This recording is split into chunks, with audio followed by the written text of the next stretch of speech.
Hello everyone, welcome to Debashree's travel diary. আরেকটি নতুন ভিডিওতে আপনাদের সকলকে স্বাগত জানাই। লাগেজপত্র নিয়ে বেরিয়ে পড়েছি আমরা। আমাদের গন্তব্য সারপ্রাইজ থাক। আপাতত যাচ্ছি হাওড়া স্টেশন। সেখান থেকে ট্রেন রয়েছে শক্তিপুঞ্জ এক্সপ্রেস, সেটা ধরে আমরা পৌঁছে যাব আমাদের গন্তব্যে। হাওড়া স্টেশন পৌঁছে গিয়েছি আমরা।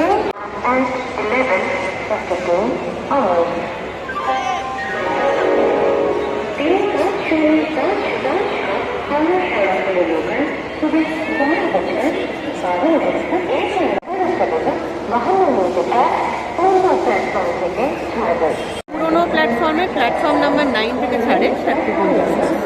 11448 শক্তিপুঞ্জ এক্সপ্রেস। আমরা ওয়েট করছি প্ল্যাটফর্ম নাম্বার 9-এ। আমাদের কোচ নাম্বার B1।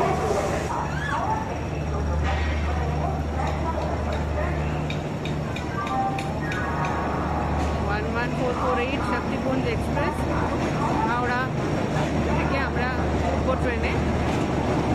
কলকাতা থেকে জবলপুর যায় ট্রেনটি। আমরা অবশ্য অতটা যাব না, মাঝপথেই নেমে পড়ব। এই যে আমরা ট্রেনে উঠে পড়েছি।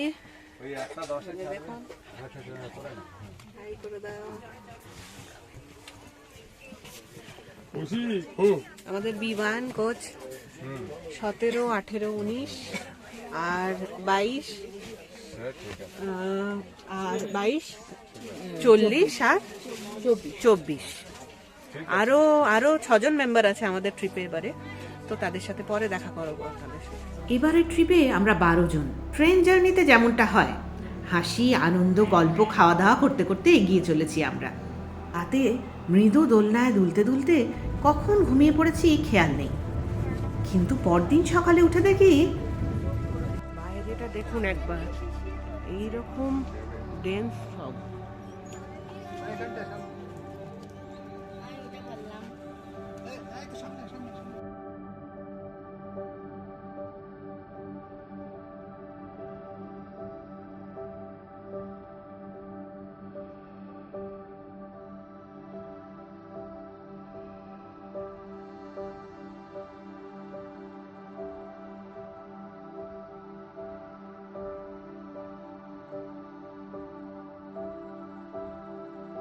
দেখেছেন কি প্রচন্ড ফগ।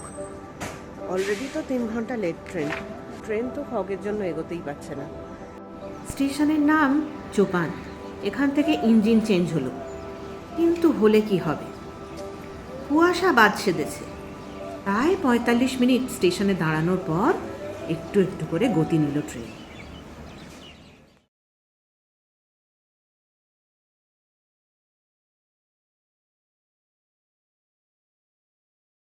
গরম চায়ে চুমুক দিয়ে বাইরের সবুজ প্রকৃতিটাকে উপভোগ করতে করতে এগিয়ে চললাম আমরা। ততক্ষণে সূর্যের দেখা মিলেছে। পাহাড়ের পেছন দিয়ে একটুখানি মুখ বাড়িয়ে উঁকি দিচ্ছে, আর আলো ফুটতেই উন্মোচিত হলো পৃথিবীর চলমান প্যানোরামা। একে একে পার হতে লাগলাম নদী, পাহাড়, জঙ্গল, জনবসতি, স্টেশনের ব্যস্ততা, বিক্রেতাদের ডাক এবং সহযাত্রীদের সঙ্গে সৌহার্দ্য বিনিময়ের মাধ্যমে আনন্দ খুঁজে পাওয়ার নাম ট্রেন জার্নি। আমরা নামবো বেওহারি জাংশন। এখান থেকে মোটামুটি 1 ঘন্টা 19 মিনিট মতো দেখাচ্ছে। শহরের বিশৃঙ্খলাকে পেছনে ফেলে রেখে সুদৃশ্য সবুজ বাদামি ক্যানভাসে খুঁজতে লাগলাম আমাদের গন্তব্য স্টেশন বেওহারি।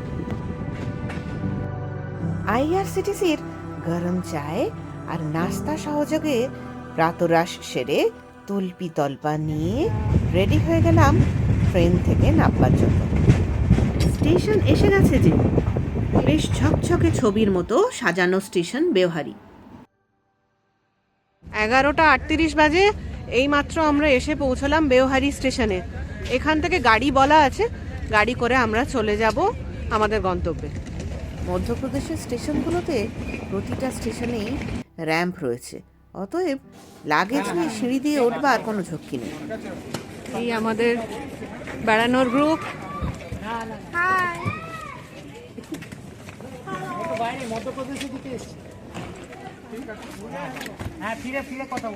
এই স্টেশন থেকে প্রথমে আমরা চলে যাব স্বল্প চর্চিত একটি টাইগার রিজার্ভে, নাম সঞ্জয় টাইগার রিজার্ভ। বেওহারি জাংশন থেকে 35 কিলোমিটার মতো দূরত্বে আমাদের রিসর্ট। আপনারা চাইলে রেওয়া এবং সাতনা থেকেও পৌঁছতে পারেন। মধ্যপ্রদেশের সিদ্ধি আর শাহদোল ডিস্ট্রিক্টের মধ্যে পড়ে এই সঞ্জয় দুবরি ন্যাশনাল পার্ক। কিছুদিন আগে পালামৌ টাইগার রিজার্ভ গিয়েছিলাম, মনে আছে আপনাদের? মনে না থাকলে আমার চ্যানেলে ভিডিওটা অবশ্যই দেখবেন, ডেসক্রিপশনে লিঙ্কটা দেওয়া থাকবে। তো সেই পালামৌ টাইগার রিজার্ভ, বান্ধবগড় আর সঞ্জয় দুবরি ন্যাশনাল পার্ক করিডোরের মাধ্যমে কানেক্টেড। এই যে এই অরণ্যের এলাকা 1650 বর্গ কিলোমিটার, তা কিন্তু শুধু আমাদের মানুষদের জন্য প্রযোজ্য।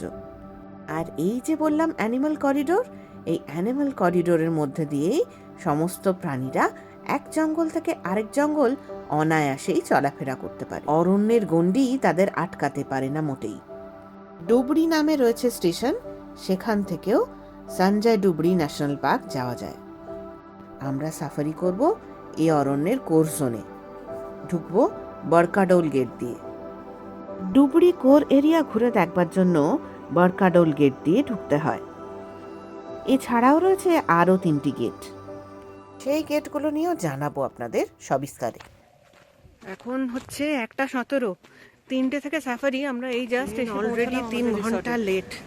প্রচন্ড দেখাবো আপনাদের, চলুন কি ভেতরে ঢোকা যাক।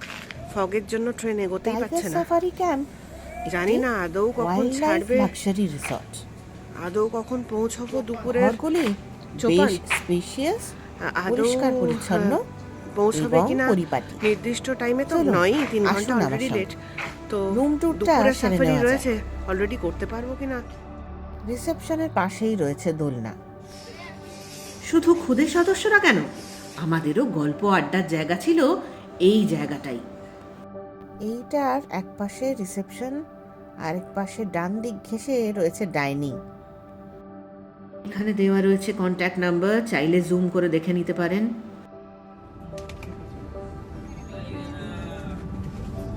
আমরা নিয়েছিলাম ডিলাক্স এসি রুম। এতে রয়েছে একটি সোফা, রয়েছে বেড, ওয়ার্ড্রোব, লাগেজ রাখবার জন্য যথেষ্ট পরিমাণে জায়গা, একটি centre table, bed side table, একটা টিভি, যেটা আমাদের জন্য ফরেস্টে এলে কোনো প্রয়োজনই নেই, আর ওয়াশরুম। শীতকালে অর্থাৎ পাতা ঝরার মরশুমে এসছি এবার অরণ্যে। এই সময় অরণ্য কেমন চেহারা নেয়? আদৌ কি বাঘ দেখার আদর্শ সময় এই শীতকাল, নাকি কর্পূর রঙা ধূসর অরণ্য শুধুই হতাশ করবে আমাদের? সম্পূর্ণ অভিজ্ঞতা ভাগ করে নেব এই ভিডিওটায়। জঙ্গল শব্দটার মধ্যে যেন একটা আদিমতা লুকিয়ে থাকে, কিন্তু অরণ্য শব্দটা বেশ গুরুগম্ভীর। দুটো মিলেমিশে যেন একটা ডাকনাম আর একটা তারই ভালো নাম, একে উভয়ের পরিপূরক। সে নাম যাই হোক না কেন, এই অরণ্য আমাদের বাঙালিদের কাছে অতটা পরিচিত নয়। তাই এই জঙ্গলের সমস্ত ডিটেল দিয়ে রইল আমার এই ভিডিওটা। আমরা সবাই রেডি হয়ে এবার যাব ডাইনিংয়ে। লাঞ্চ করে বেরোতে হবে ফার্স্ট সাফারির জন্য। বেশ সুন্দর, ভালো ঠান্ডা এখানে। তো হাঁটতে চলতেই এরকম ঠান্ডা লাগছে। জানি না যখন সাফারি করব তখন তো নিশ্চয়ই এর থেকে বেশি হাওয়া থাকবে। তো আমরা অলমোস্ট রেডি হয়ে গেছি সবাই, এখন লাঞ্চের জন্য যাচ্ছি। লাঞ্চ করে তারপর আমরা সাফারি জিপসিতে উঠব।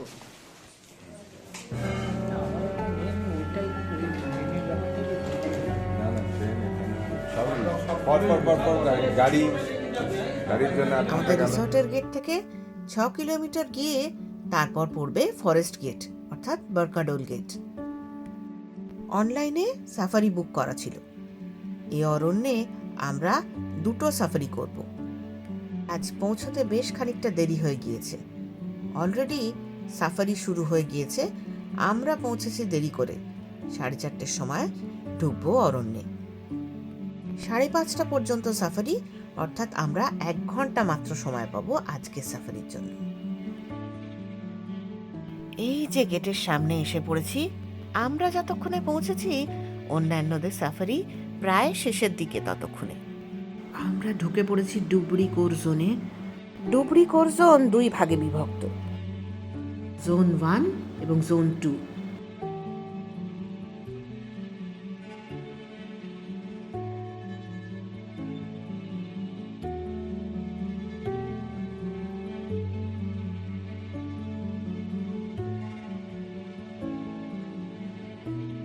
মাঝখান দিয়ে চলে গিয়েছে প্রধান রাস্তা। জোন 2 এর কেন্দ্রে রয়েছে বিশাল তৃণভূমি, লম্বা ঘাস, তৃণভূমি আর প্রচুর প্রচুর হরিণ। এই এলাকার নাম মন্ডোলা। গাড়িটা ক্রমশ এগোচ্ছে পাংশু বর্ণের শুকনো পাতাগুলোর নিচে জমে থাকা অরণ্যের না বলা কথাগুলোকে উন্মুক্ত করতে করতে। তারা বাঘের ব্লাড লাইন অনুসরণ করেন, তারা জানেন T17, T28 আর T29।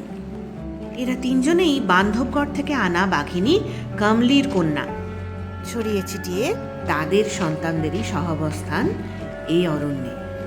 এই অরণ্যের বুক চিরে বয়ে চলেছে বানাস নদী। সঞ্জয় দুবরি শুধু বাঘের জন্য নয়, এই অরণ্যে দেখা মেলে পাইথন, স্লট ভালুক এবং ভাগ্য ভালো থাকলে দেখা মেলে লেপার্ডেরও। মার্চের শেষ থেকে জুন জঙ্গলে ঘোরবার জন্য আদর্শ সময়। যদিও আমরা এবছর শীতকালেই অরণ্যে এসেছি, তবে কোন বাঘ কখন কোথায় মুভ করছে, কারই বা শাবক রয়েছে, সেই আপডেট জানা থাকলে সাফল্যের সম্ভাবনা বহু গুণ বেড়ে যায়। এই যে জায়গাটাতে আমরা অপেক্ষা করছি, বেশ খানিকক্ষণ ধরে দূর থেকে ডিয়ারের অ্যালার্ম কল ভেসে আসছিল। গাড়ি স্টার্ট বন্ধ করে দাঁড়াতেই শুনতে পেলাম বাঘের গর্জন। দাঁড়ান, শোনাই আপনাদের।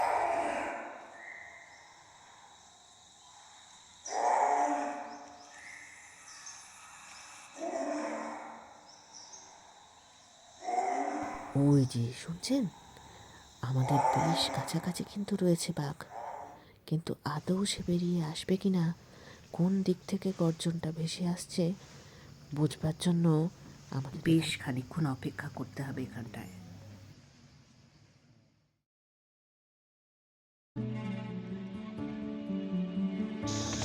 আমরা একটু দেরি করে আজকে জঙ্গলে ঢুকেছি বলে আমাদের হাতে সময় কম। ঘড়ির কাঁটা বলছে সময় এখন 5:25। অতএব রুদ্ধশ্বাসে গাড়ি ছুটিয়ে গেটের বাইরে বেরোতে হবে। স্থির হলো কাল ভোরের সাফারিতে এইখানেই আসবো প্রথমে। শাল, সাজ, দেওড়া বাঁশে ঘেরা এই জঙ্গলে টাইগারই মেন প্রিডেটর। 1951 সালে রেওয়ার মহারাজা একটি সাদা বাঘকে পেয়েছিলেন এই জঙ্গল থেকে, যেখানে আমরা এখন এসছি এই মুহূর্তে, সঞ্জয় ন্যাশনাল পার্ক। এখান থেকে বাঘটির নাম দেওয়া হয় মোহন। পরবর্তীকালে যে সাদা বাঘ বিভিন্ন চিড়িয়াখানা, বিভিন্ন জুতে রয়েছে, তারই বংশধর। জঙ্গলে প্রায় 152 রকমের পাখি, 32 রকম ম্যামল, প্রচুর রেপটাইল, অ্যামফিবিয়ান সব কিছু পাওয়া যায়। ডিনার করতে চলে এসেছি আমরা।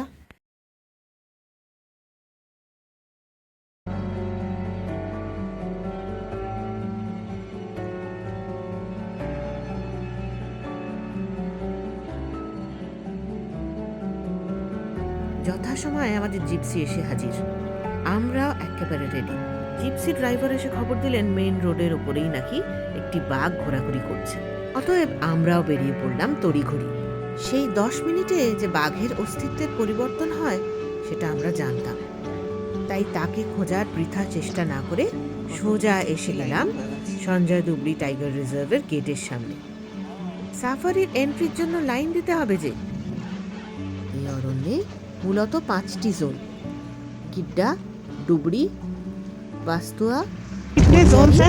यहाँ 4 जोन है। 4 जोन में से अभी 2 जोन चालू है और अभी 2 जोन बंद है। अच्छा, क्यों? अभी पर्यटक जैसे बढ़ेगी उस हिसाब से खोलते हैं। अच्छा, कौन कौन सा जोन है? अभी डुबरी जोन चालू है और अभी वास्तुआ। আচ্ছা, এবং মাছ মাহুয়ার জন্য কুসমি। তবে সাইটিং এর জন্য সবথেকে ভালো হলো এই ডুবরি জোন।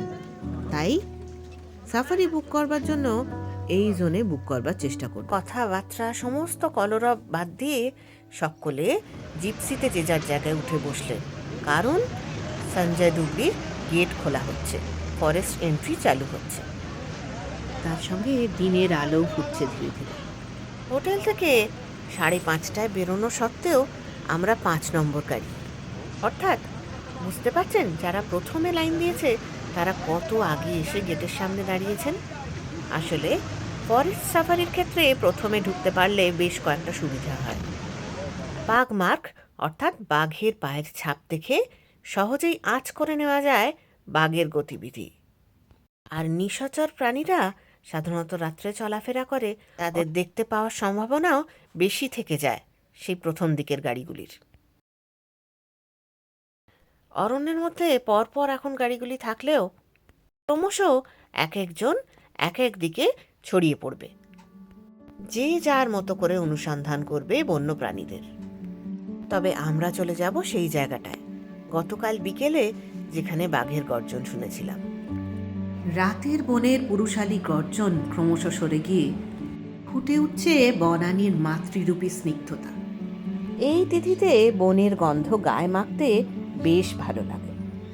ইতিহাসে মোড়া পাহাড়ে ঘেরা বিসর্পিত জলধারার গুনগুনিয়ে ছলছলিয়ে বয়ে চলা, সবুজ কুয়াশার সঙ্গে আলাপনে ব্যস্ত এক অলিক কুসুম রঙা মাদকতা। বাঘ গেছে ধুলোর মধ্যে বাঁ দিক থেকে ডান দিক স্বাক্ষর করে। হ্যাঁ, পাগমার্কের কথাই বলছি আমি। সকাল সকাল এলাকা টহলে বেরিয়েছে হয়তো, তারই পথ অনুসরণ করে সামনের দিকে এগিয়ে চলা। এই দৌড়নো যেন দারুণ থ্রিল। সবুজ ঘাসের আগায় দুলতে থাকা শিশির কণা যেন সূর্যের পরশপ্রাপ্ত হীরকখণ্ড। দেখতে পেলেন একটি গেজেল ছুটে পালালো। গেজেল অর্থাৎ চিঙ্কারা। চিঙ্কারা এক ধরনের অ্যান্টিলোপ। এই যে ডান দিকে দেখছেন শিকারগড়, এখান থেকে রেওয়ার রাজারা শিকার করতেন। তখন অবশ্য ওই জায়গার নাম ছিল বাঘেলখন্ড। আজ জঙ্গল বেশ নিশ্চুপ। চরাচর বিস্তৃত শীত কুয়াশাকে শুষে নিয়েছে সকালের কাঁচ খসা সূর্যটা। কুয়াশার চাদরের এপার থেকে দেখলাম চিত্রা হরিণদের গতিবিধি। কোনো কোনো জায়গায় এর বেশি চোখ যাচ্ছেই না, কোথাও কোথাও আবার খানিক স্পষ্ট। পাতা ঝরার মরশুমে অকালে ঝরে যাওয়া সবুজ পাতারা নেমে আসছে ঝরঝরিয়ে। মনে করে এই জায়গাটা ভাজা, শাক, চিকেন, এদিকে মিক্স ভেজ, একরকম ডাল, সঙ্গে থাকা ব্রেকফাস্ট সেরে নিলাম ইতিমধ্যেই।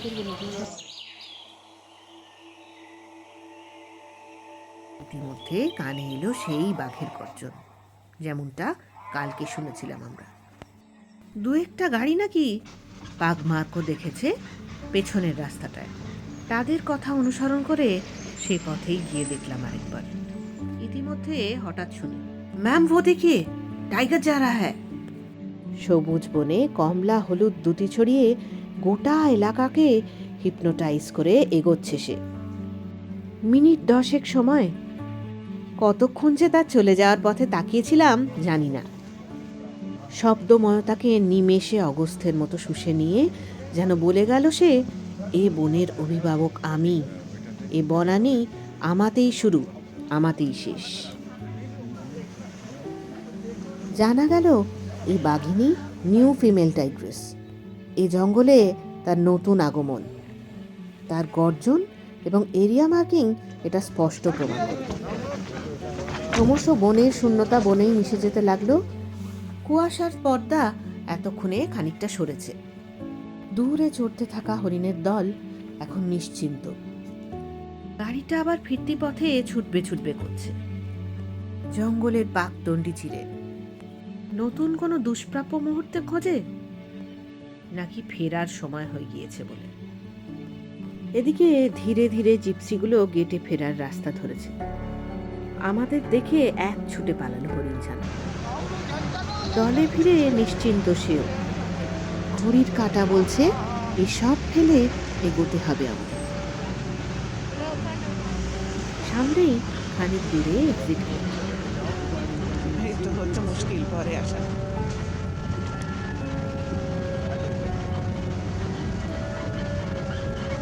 আমরা এইবার রিসর্টে এসে পৌঁছেছি। এসে এই যথারীতি ছোটদের খেলাধুলো শুরু।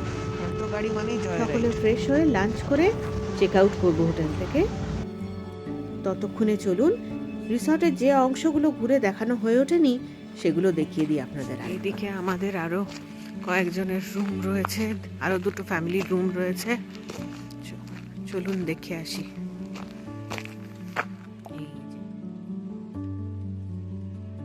জঙ্গলের ইতিহাসে কিছু গল্প থাকে যা শুধু শোনা যায় না, ভেতরটা নড়িয়ে দিয়ে যায়। সঞ্জয় ধুবড়ি টাইগার রিজার্ভে এমনই এক অধ্যায় শুরু হয়েছিল, এক করুণ দুর্ঘটনার মাধ্যমে। সারা বিশ্বে বন্যপ্রাণীর ইতিহাসে এ ঘটনা সত্যিই বিরল। টাইগ্রাস T18 আর টাইগ্রাস T28 দুজন হচ্ছে সিবলিং আর কি, দুই বোন। তো টাইগ্রাস T28 ট্রেন অ্যাক্সিডেন্টে, ট্রেন লাইন এখান দিয়েই গেছে, আপনারা জানেন, আমরা ট্রেনে করেই এলাম। তো সেই ট্রেন অ্যাক্সিডেন্টে মারা যায়। তার দুটো বাচ্চা ছিল, এবার বাচ্চাগুলো ফলে অনাথ হয়ে যায়। তখন T18 তাদের মাসি সেই বাচ্চাগুলোকে তার নিজের কাপসদের সাথে বড় করে আর কি একসাথে। ফলে লোকাল নাম অনুযায়ী তো তাদের নাম হয়, T18 নাম হয়ে যায় মাসিমা। মসিমার শাবকরা দ্রুত বড় হচ্ছে, এলাকা দখলের লড়াই খুব শীঘ্রই শুরু হবে, এ আভাস স্পষ্ট। যাই হোক, এই রিসর্টে রয়েছে সুপার ডিলাক্স রুমও। চলুন দেখাই সেই রুমগুলোর ভেতরটা।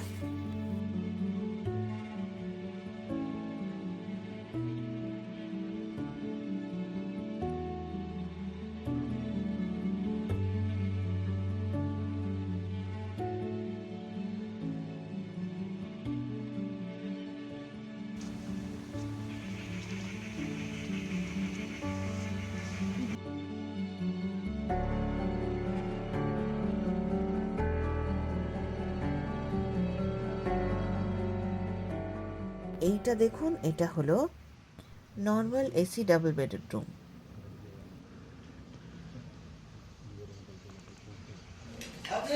লাঞ্চে ভাত, ডাল, আলু ভাজা, আলু ফুলকপির তরকারি দিব্যি বানিয়ে দিয়েছিলেন ওনারা আমাদের ইনস্ট্রাকশনে। সঙ্গে ছিল গরম গরম অমলেট।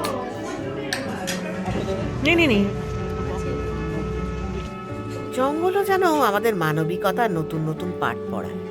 গত কয়েক বছরে সঞ্জয় ধুবড়িতে বাঘের সংখ্যা আশ্চর্যজনকভাবে বৃদ্ধি পেয়েছে।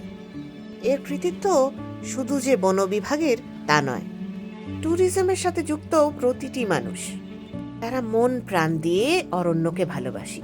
সবাই এই সাফল্যের অংশীদার।